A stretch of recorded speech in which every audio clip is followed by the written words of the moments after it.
문재인 정부 들어와서 집값 폭등 인지하고 계시나요? 네, 잘 알고 있습니다. 어느 정도 올랐다고 보시나요?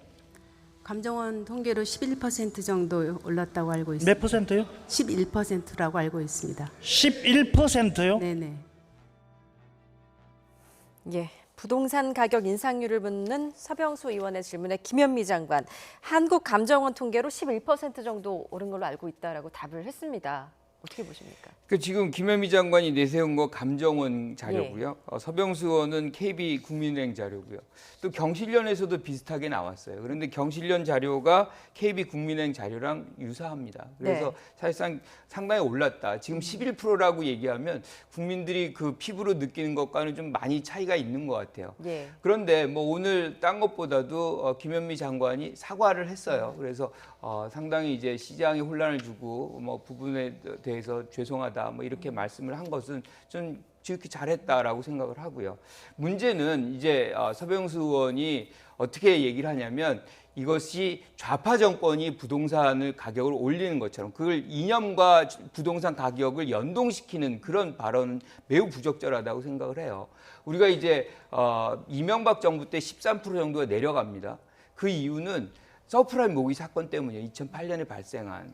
그리고 이제 2003년에 이 노무현 정부 때 많이 올랐죠. 그거는 세계적인 어떤 호황의 시기입니다. 이게 IMF가 끝나고 그때 많이 내려갔던 것이 또 탄력을 받아서 굉장히 올라갔던 것이고, 그리고 박근혜 정부 때 한 27%가 올라가요. 그렇지만 그 정도로 우리가 아주 많이 올라갔다고 느끼지 않는 거죠. 그런데 이제 문재인 정부 들어서 그거보다 더 올라가는 것인데, 저는 이 장면도 우리가 지금 많이 올랐으니까 지금 이것에 대한 어떤 우려 뭐 이들이 굉장히 있지만, 코로나19가 이게 장기화가 되고 지금의 우리도 마이너스 3.3% 2분기에 나왔다는 거 아니에요.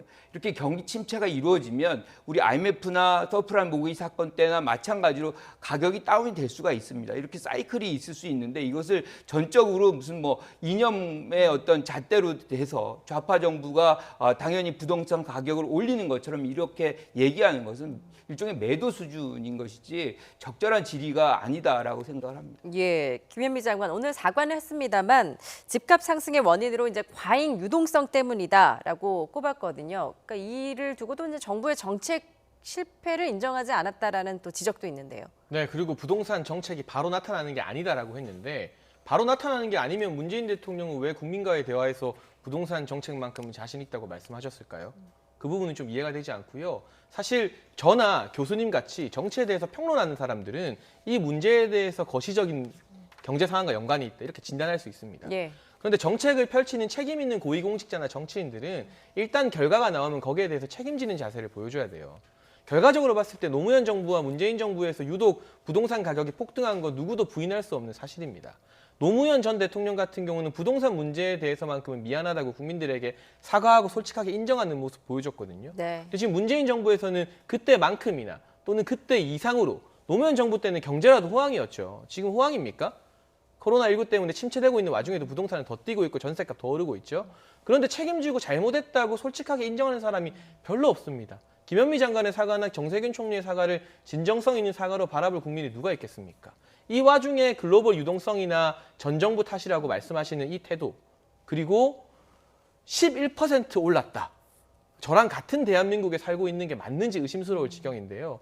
진보적 시민단체인 경실련에서마저도 50%가 넘는다고 말했는데 국토부에서 과거 아니다, 14% 수준이라고 말했는데 경실련이 자료를 요구하자 그 근거 자료는 공개할 수 없다고 했습니다. 근거 자료도 공개 못하면서 말도 안 되는 통계를 들고 나온 이 국토부 김현미 장관의 모습에서 국민들이 얼마나 많은 스트레스를 받겠는가. 예. 그러니까 부동산 정책에 대해 책임지는 차원에서라도 저는 김현미 장관만큼은 문재인 대통령이 결단을 하시던 본인이 자진 사퇴를 하시던 물러나는 게 첫 번째 단추라는 생각이 많이 들었습니다. 예. 오늘 대정부 질문에서 이제 정세균 국무총리도 최근 집값 상승에 대해서 송구하다면서 고개를 숙였습니다. 직접 보고 오시죠. 총리께서 이 자리에서 국민들께 사과하실 의향은 좀 있으십니까? 부동산 문제에 대해서 국민 여러분들께 걱정을 끼쳐드려서 정부를 대표하는 총리로서 송구스럽다는 말씀을 드립니다. 예, 정부의 고위공직자로서는 사실 처음 사과한 게 아닌가 싶은데요. 김현미 장관의 해임 요구에 대해서는 김 장관은 부동산 문제에 대해서 최선을 다한다라고 말을 해서 일단 경질론은 일축했습니다. 그렇죠. 그리고 이제 사실 어떻게 보면 이제 전쟁 중에 장수를 안 바꾼다 그런 개념인 것 같아요. 지금 상황이 굉장히 혼란스럽고 뭔가 안정이 지금 안 되는 상황에서 장관을 이제 교체한다는 것이 어떻게 보면 굉장히 모험적일 수가 있거든요. 그래서 어느 정도 시간을 두고 관리를 하면서 이제 안정화가 되면 아마 뭐 인사 조치도 가능한 거 아닌가. 그리고 저는 개인적으로는 부동산이 부동산만의 얘기는 아니다. 그러니까 김현미 장관이 얘기한 것처럼 사실 상당한 유동성, 저금리 이게 같이 맞물려 있기 때문에 돈이 갈 데가 없어서 그런 측면도 굉장히 크거든요. 이제 그런 차원을 본다면 문재인 대통령이 경제 전반을 한번 이제 부동산과 관련된 부분뿐만 아니라 다른 부처였던 부분까지도 고려를 해서 인사할 가능성은 남아 있다 이렇게 생각을 합니다. 예, 오늘 정 총리 여러 공급 대책을 마련하겠다라고 강조를 하기도 했는데 그 태릉 골프장 부지에 청년 신혼부부 주택 공급하겠다. 그렇지만 이제 육사 부지는 검토하지 않고 있다. 서울시와 정부가 뭐 이르면은 다음 주에 그 공급 대책을 발표할 예정인데 어떻습니까? 좀 실효성 있는 대책이 나올 거라고 보십니까? 뭐 사실 태릉 골프장 부지 정도 개발하게 되면 10,000호 정도가 공급된다고 해요. 예. 사실상 물론 없는 것보단 낫겠습니다만 10,000호만으로 시장에 어떤 확실한 사인을 주긴 좀 부족한 것 같고요. 지금 서울시에서도 나오는 이야기, 또 이재명 경기도지사 같은 경우도 결국 재건축에 대해서 허가 조건을 좀 완화해 주는 것. 용적률 같은 걸 좀 넓혀줘서 아파트 단지 짓거나 재건축할 때 좀 더 많은 세대를 허가해 주는 것.